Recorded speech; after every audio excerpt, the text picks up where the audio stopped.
बिहार सरकार की नैया डगमगा रही है। क्या वाकई बिहार में सत्ता परिवर्तित होगी? क्या वाकई जिस तरीके से इन दिनों बिहार सरकार में बगावती सुर देखने को मिल रहे हैं, ऐसे में नीतीश कुमार की सरकार खतरे में है। ये तमाम सवाल इसलिए क्योंकि जिस तरह इन दिनों बिहार की राजनीति में उथल पुथल मची हुई है, लगातार अलग अलग तरह की बातें की जा रही है। चाहे विधायकों की बात करें, मंत्रियों की बात करें, उनकी तरफ से बगावती तेवर देखने को मिल रहे हैं।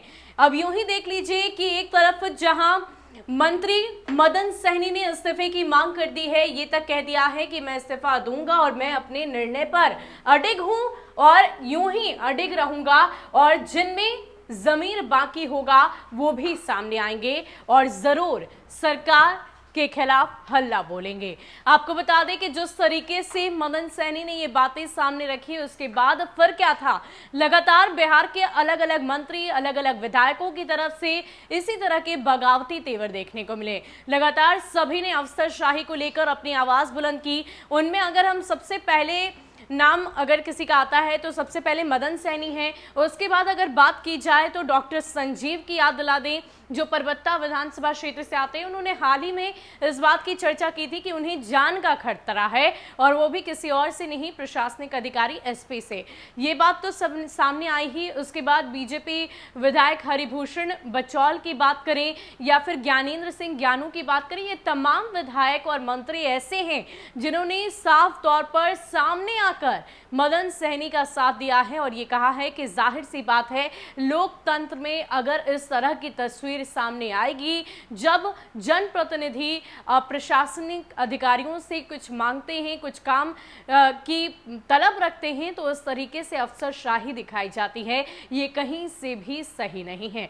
आपको बता दें कि लगातार विपक्ष की ओर से इस बात के दावे किए जा रहे हैं कि बिहार में सत्ता परिवर्तित होगी, बिहार में सरकार बदलेगी, लेकिन इन सब के बीच इसके मायने समझ नहीं आ रहे थे। स्पष्ट तौर पर इसकी स्पष्टता को बयान नहीं किया जा रहा था कि आखिर किस आधार पर इस बात को रखा जा रहा है कि बिहार में सत्ता परिवर्तित होगी। लेकिन इन सब के बीच जिस तरह से तस्वीर खुद बिहार सरकार के मंत्री और विधायकों के सामने आ रही है, सभी के अंदर बगावती तेवर नजर आ रहे हैं। ऐसे में कहीं ना कहीं खतरा तो जरूर है। एक सियासी किनारे पर, सत्ता के सियासी किनारे पर एनडीए सरकार जरूर जाकर टिकी हुई है और किसी भी वक्त डगमगा सकती है, पलट सकती है।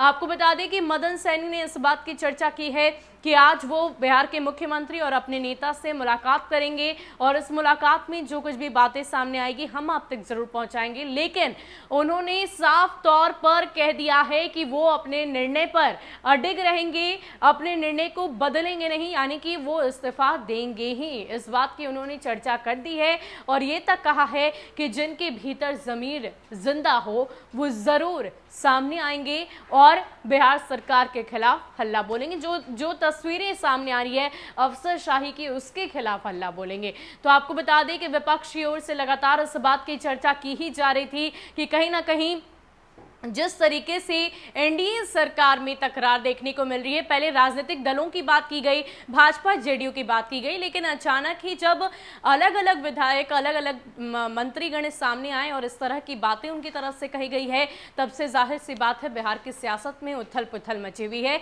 और खासकर विपक्ष काफी ज्यादा सक्रिय हो गया है। उनकी सक्रियता इस कदर बढ़ गई है कि लगातार अलग अलग तरह की बातें सामने कहकर खासकर बिहार में सत्ता परिवर्तित होने की बात उनकी तरफ से लगातार कही जा रही है। और इसका आधार पहले तो उन्होंने कभी नहीं बताया, लेकिन जिस तरह की तस्वीर सामने आ रही है उसके आधार पर उनका कहना है कि एनडीए में सब कुछ ठीक नहीं है, ऑल इज वेल नहीं है और जल्द ही ये सरकार पलटेगी, गिरेगी। इसके अलावा जो अन्य विधायक, जो मंत्रीगण, उन्होंने क्या कुछ कहा है, किस प्रकार अफसरशाही के खिलाफ अपनी आवाज बुलंद की है, उनकी पूरी बातें हम आपको सुनाते हैं। बात करें रामप्रीत पासवान मंत्री कुछ पदाधिकारी मनमानी करते हैं, इसे नकारा नहीं जा सकता। हम शुरू से कहते रहे हैं कि मंत्री बड़ा होता है, ना कि सचिव, ठीक है। और इसके आगे अगर हम बात करें, डॉक्टर मिथिलेश विधायक हैं भाजपा से, पद से बड़ा सिद्धांत होता है। सहनी के त्याग की भावना को मैं सलाम करता हूं। मंत्री ने जो मुद्दा उठाया है उसकी जांच होनी ही चाहिए। इसके अलावा अरुण शंकर विधायक हैं भाजपा की, विधायिका के सम्मान में कुछ अफसरों का अहंकार आड़े आ रहा है। मदन सहनी की बात सही है और ये बेहद दुखद और हास्यास्पद है। इसके अलावा डॉक्टर संजीव विधायक हैं जेडीयू से, उन्होंने कहा कि सारे नौकरशाह ऐसे नहीं जो जनप्रतिनिधियों की बात नहीं मानते। हमारी सही बातें अफसर नहीं मानेंगे तो लोकतंत्र का आखिर क्या मतलब रहेगा। इसके अलावा अगर ज्ञानेंद्र सिंह ज्ञानू की बात करें, भाजपा से विधायक हैं, सीएम के प्रधान सचिव को पॉलिटिकल सोच वाला होना चाहिए। अफसर मिजाज वाले लोगों से बातचीत ठीक से बढ़ नहीं पाती। इसके अलावा हरिभूषण बचौल की बात करें, जो हाल ही में अपने बयानों को लेकर काफी ज्यादा इन्होंने चर्चा बटोरी थी, मदरसे को लेकर इन्होंने विवादित बयान दिया था। उनका कहना है कि अब विधायकों की स्थिति चपरासी से भी बदतर हो गई है। अधिकारी सुनते नहीं, अपने क्षेत्र की समस्या लेकर आखिर हम जाएं तो जाएं कहां। तो तमाम तरह की बातें जो मंत्रियों की तरफ से कही गई, विधायकों की तरफ से कही गई, वो बातें हमने आपको बताई, समझाई, लेकिन कहीं ना कहीं अब बगावती तेवर देखने को मिल रहे हैं मंत्रियों के, विधायकों के, और अपने ही सरकार के खिलाफ तरह तरह की बातें कही जा रही है। अफसरशाही को लेकर आवाज बुलंद की जा रही है। लेकिन इन सब के बीच जदयू प्रकोष्ठ की तरफ से भी मांग की गई है कि मंत्री मदन सहनी को संरक्षण दिया जाए और जो भी इस तरह के अफसर हैं उन पर तुरंत अविलंब कार्रवाई की जाए। हालांकि इन सब के बीच बिहार सरकार की तरफ से अपने किसी भी तरह की बातें नहीं कही गई है। फिलहाल इस पूरे मसले पर उनका स्टैंड साफ नहीं होता दिखाई दिया है। लेकिन इन सब के बीच आज बिहार की सियासत के लिए, मुख्यमंत्री नीतीश कुमार के लिए, बिहार की राजनीति के लिए अहम दिन माना जा रहा है, क्योंकि मदन सहनी आज इस्तीफा देंगे और इससे पहले सीएम से मुलाकात भी उनकी होगी। और इस मुलाकात में क्या डैमेज कंट्रोल करने की कोशिश की जाती है, तो क्या मुख्यमंत्री नीतीश कुमार अपने मंत्री विधायक गण के भीतर जो बगावती तेवर देखने को मिल रहा है उसे बदल पाएंगे?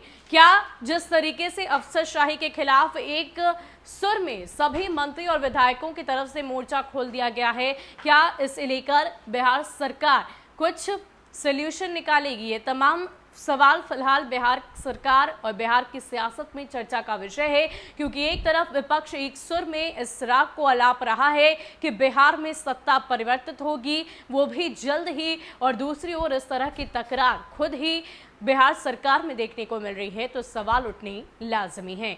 ज्यादा अपडेट के लिए आप बने रहे न्यूज़ फॉर नेशन के साथ। नमस्कार।